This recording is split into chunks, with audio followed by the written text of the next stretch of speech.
In other news, some Canadian farmers are feeling insulted by a recent announcement from the feds. And they're warning food prices will continue to rise unless the government reimburses them. Now, this is in response to Canada's decision to give Ukraine $115 million to rebuild their power infrastructure. It's not that Canada is doing this, it's how they're planning to pay for it. Joining us tonight to explain is Michelle Molesky. Michelle. Stephanie, the issue began with tariffs placed on Russian-produced fertilizer when that country declared war on Ukraine.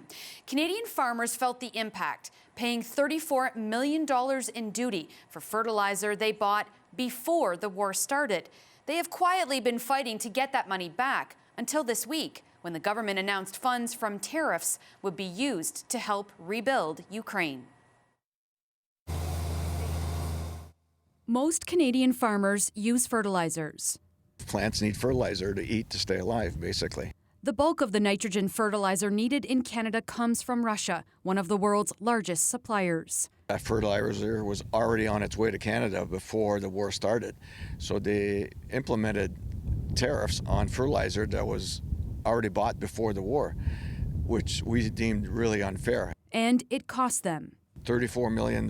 That's what the farmers paid. Agriculture groups have been lobbying the government to get the money back ever since, to no avail. So we seem to have an endless pot of money to ship over there, but when the farmers in our own country are asking for our own money back, they refuse to do it. I don't get it. It is somewhat insulting. It's like robbing Peter to pay Paul. Sylvain Charlebois, Canadian food supply analyst, says Canada should be helping Ukraine. But he notes the tariffs didn't have the desired effect because Russia already had the money before the fertilizer landed in Canada. He believes this announcement is primarily political. It will make Ottawa and Canada look good, but when you start to look at where the money is actually coming from, it comes from a lot of it actually comes from farmers. You do wonder why this sum is being politicized in such a way.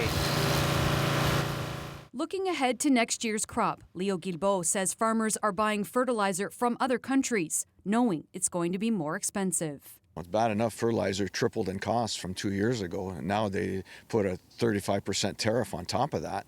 It's just unmanageable from our end. So, and you know, people wonder why cost of food is so high. There you go. A spokesperson for the Ministry of Agriculture confirmed to me today the $34 million in fertilizer tariffs are part of the $115 million going to Ukraine.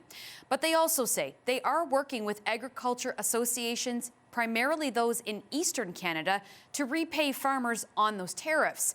They note it's tricky to figure out how to repay when the tariff was paid by the fertilizer importer.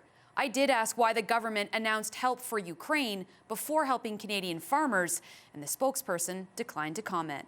Stephanie? Okay, a lot of breakdown there. Thank you, Michelle Molesky, in studio tonight.